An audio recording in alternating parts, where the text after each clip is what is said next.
Thank you very much. Was the coach in 1973. I'd been Bab's assistant coach for the previous 4 years. I'm extremely honored to be able to be here today to introduce the team that I finally got to inherit.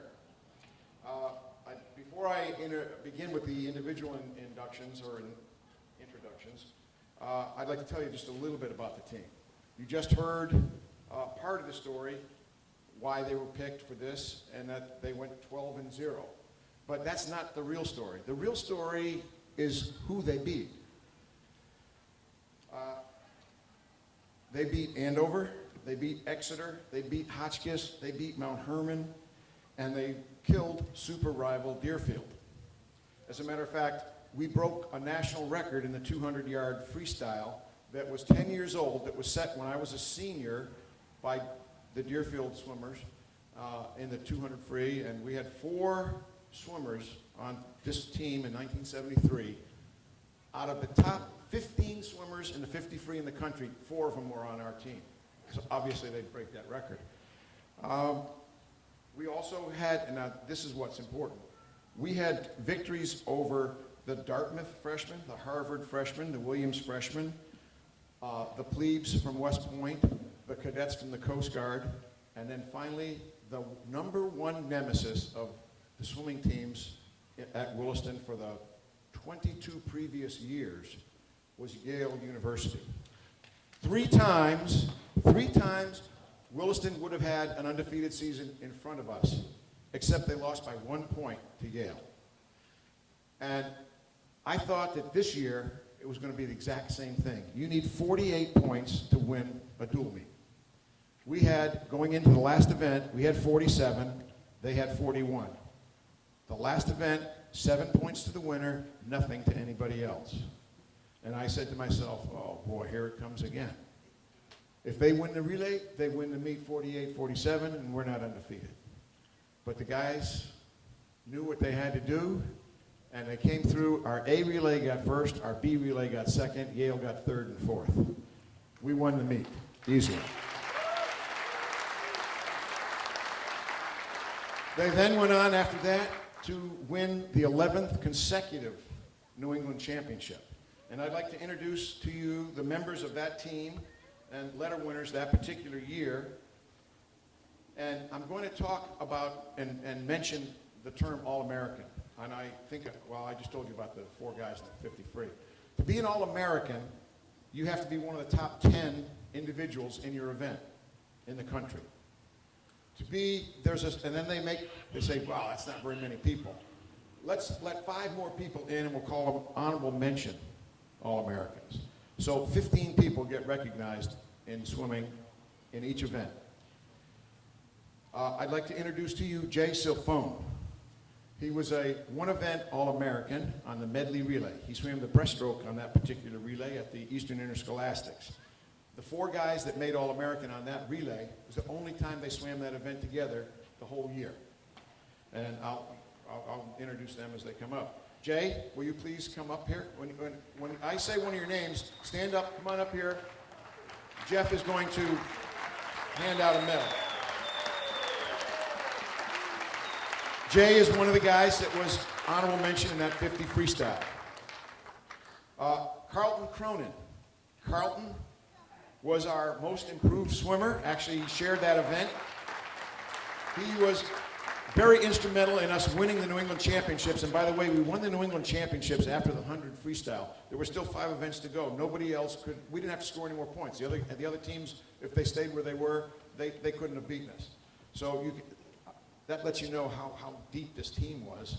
And they had such improvement, and Carlton Cronin was one of the guys in the IM that just came from nowhere to right up there.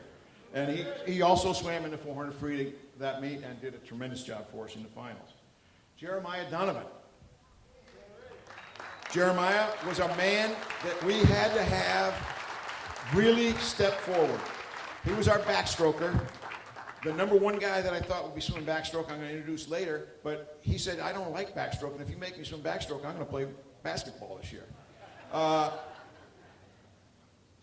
So Carlton stepped up, and at the Yale meet, he had to get second, or first place. I said to Carlton, if you get first place, we're going to win the meet. If you get second place, then we got to win the last relay.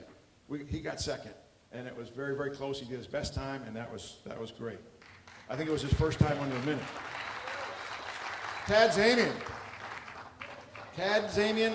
we had, the freestyle events were ours, and the butterfly events were ours, and the breaststroke event was ours, and the individual medley was ours.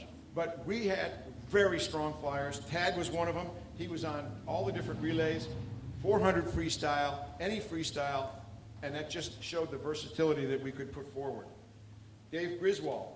Dave here? No? Says he's here. Okay. Jan Kaplowitz. Jan Kaplowitz was a 3-event All-American. He was the freestyler on the medley relay. He was an All-American in the 50 free, and he was on the 400 freestyle relay that made All-American.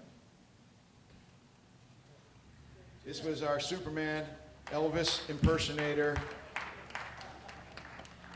Wayne Leslie, our captain, our individual medley specialist, #1, and our 3 years in a row, he won the 100-yard breaststroke at the New Englands. Tommy McDonnell, 2-event All-American, 2 relays. He's the guy that wanted to play basketball. Honorable mention in the 50 freestyle, and he was the anchor man on the 400 freestyle relay that got second in the country. Only Pinecrest down in Florida was able to beat us. Mark McQuaid, of the infamous McQuaid family. I actually coached 4 different McQuaids in my coaching career.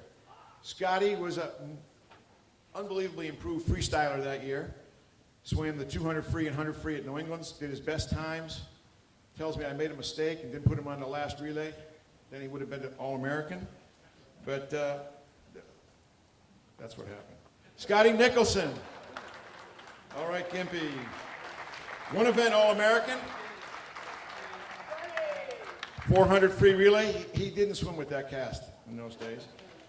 And he was our 4th guy in the 50 freestyle. He was honorable mention. 3 of the guys, they had the same time, 22.4.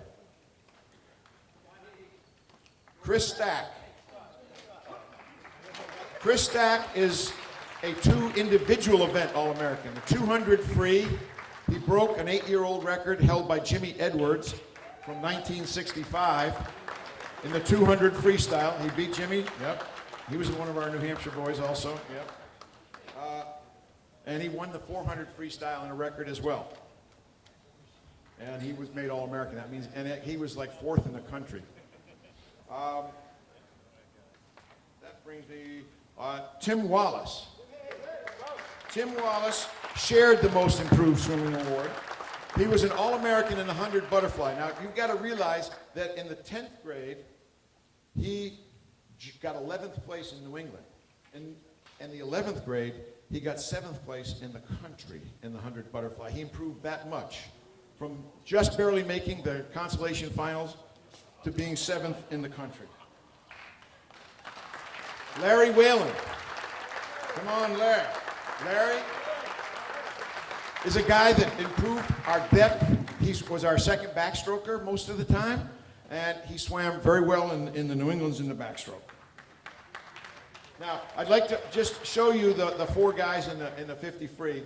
You Jan, Scotty, Tommy, Mac. All right, these 4 guys set the national record. Jay, you're out there. Jay.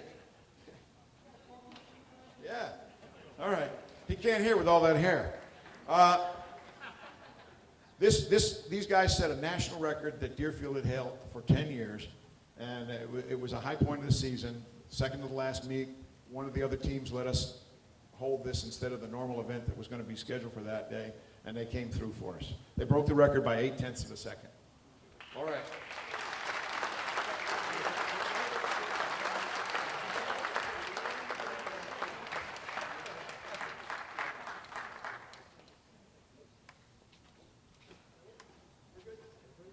The 1972-73 swim team.